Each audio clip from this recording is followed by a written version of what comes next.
I am Noriko Bullful, and this is Uncut News. Ooh, bye, up noon easy. The magistrates court jug Lowenfield, so now they jug back at Claudette Singh. Someone has filed 3 separate private criminal charges against the Iron Lady. The charges are all misconduct in public office, based on her multiple refusals to accept Lowenfield's magic numbers. These charges were filed less than a week after Lowenfield was slapped with 3 private criminal fraud charges and was released on $450,000 bail, while Singh is expected to appear in the Georgetown Magistrates Court on August 5th, 2020. At this point, I should really start taking bets on what their next move will be. Recently, EXXONMOBIL's partner in the Starbrook block, Hess Corporation, revealed that 2 high-quality reserves offshore Guyana were found in 2020, around the time the company was appraising the Yellowtail 2 oil well. The company revealed that the Noble Dawn Taylor commenced the drilling of the Redtail exploration well, which is 1.25 miles northwest of Yellowtail 1. They did this operation in July. The other 2 drill ships, the Noble Bob Douglas and the Noble Tom Madden, are drilling and completing these Phase 1 and Phase 2 development wells. So as the saying says,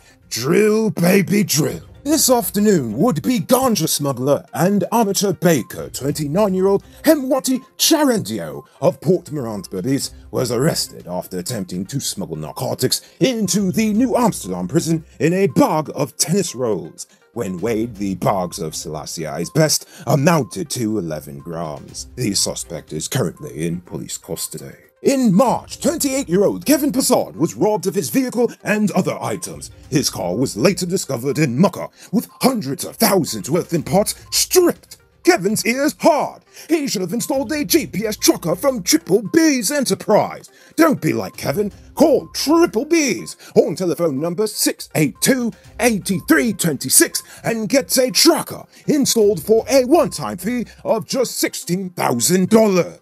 Do you all remember that GDF captain that shot his wife in broad daylight 2 years ago? Well, Wayne Sandy has pleaded guilty to manslaughter in relation to the shooting death of his reputed wife, Riona Payne. Though initially indicted for the murder of Payne, Sandy opted to plead guilty to the lesser count of manslaughter.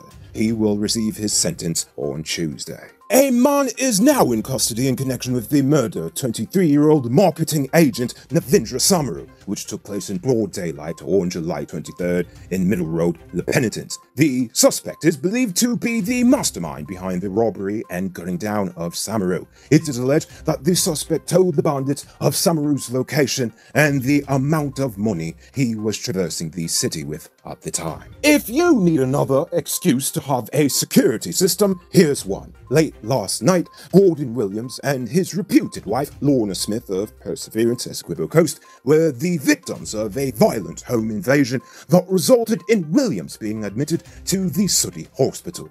Fortunately, he is in a stable condition.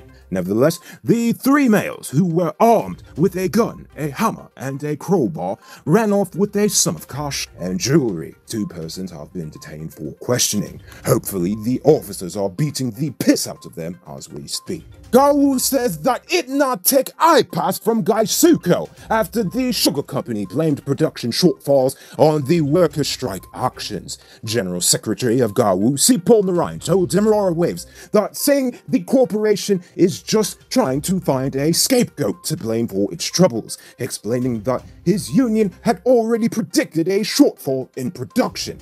Narayan added, quote, "It is Gaisuko's way of trying to cover up their own mismanagement. They need to look at their management structure and how they manage the sugar industry. They are failing to say to people that the managers are incapable of ensuring that these targets are met and that there is a lack of vision for the industry. That's the truth of the matter." End quote. BM is Guyana's #1 auto dealer. Visit their showroom at Lot 9 Crow Street, Georgetown. Don't be shy. That $800,000 you have saved up can get you behind the steering wheel now. Call them on telephone number 231-8451. BM Auto Sales. It's your turn to drive. Now, let's take a look at news in the region. The push to destroy statues glorifying colonialism has reached the Caribbean. On Sunday, protesters in the French-speaking island of Martinique tore down a statue of Napoleon's wife, the headless Empress Josephine. The protesters then decided to make it a 2-for-1 deal and tore down a statue of another human trafficker, Pierre Belain de Nsamboc, a French trader who in 1635 established the colony on Martinique. The mayor of Fort-de-France, the island's capital, had said that he wanted to take down Pierre's statue soon, but the protesters beat him to it. France's government condemned the action, calling it, quote, vandalism. Prime Minister Jean Castex further said, quote, violence, albeit symbolic, and hatred will never push forward any cause. And to that I say, shove it, colonizer! Ha-ha! A man in Trinidad appeared in court on Tuesday, charged with attempting to extort a quantity of cash from the UNC candidate Nabila Green. 29-year-old Issa Hines of Aruca was charged with harassment of the candidate and seeking to extort 80,000 Trinidadian dollars from her. Green issued a press release in which she accused the PNM of gutter politics. Police are continuing their investigations into the matter. The Dominica government says free up the herb. Yesterday, Prime Minister Roosevelt Skerritt said his government would forge ahead with plans to decriminalize marijuana, which it views as a sector that could develop a revenue stream and provide for foreign exchange earnings. His government also seeks to expunge the records of those who were convicted of low-level ganja possession in the past. Thus, a draft of the necessary legislation is being finalized and will be presented to Parliament at its next sitting. Get this Digicel DL3 at Cellular Plus for just $9,000 as part of their mid-year sale. Hurry down to their City Mall, Starbrook Square, Massey Providence, or Massey Turkine locations and take advantage of this half-price deal. Call them on telephone number 685-3109 for more info. Cellular Plus, Guyana's #1 cellular superstore.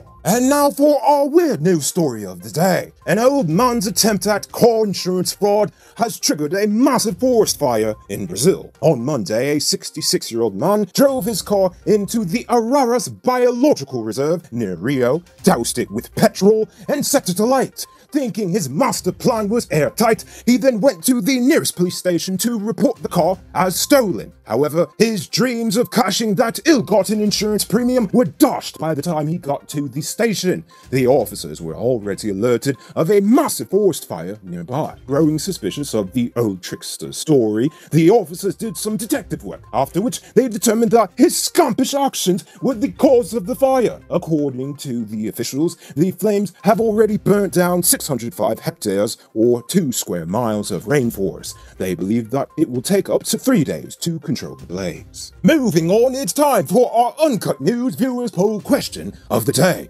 Every day we pose a question about current events in Guyana, the region, the diaspora, and how you feel it relates to us. You give your responses in the comments, and we'll read the best ones in the following episode. Yesterday's question was, should we make a new driver's education course for motorcycle riders, or just leave it as is? Mick Chan said, total overhaul of licensing system in Guyana is needed. Many people buy their license and never watch the safety video. And, funny name, Dixie, funny name. The motorcycle and other vehicle test is alright, but people tend to bribe the licensing officer to acquire their license. That's why the inexperienced drivers are killing, because they don't know what they're doing. So road rules become non-existent for them. And finally, Wayne Jacobs says, I think the government, along with the license office, should update the driving school's regulations. All applicants should visit the accident wards in the hospital and the mortuary to see who's lucky to be alive and who kicked the bucket due to drinking, speeding, and reckless driving.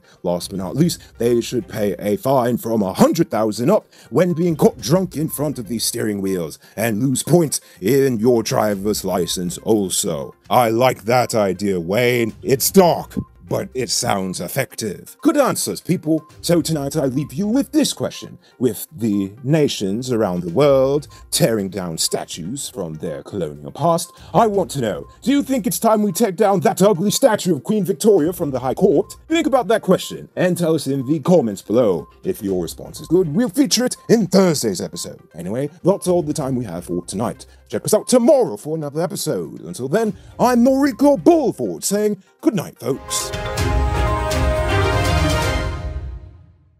Hey Uncut News viewers, thanks for watching. You can subscribe by clicking on this button over here, or click over there for more news. You can also drop a comment to let me know if you've made it to the end of the video. Goodbye for now.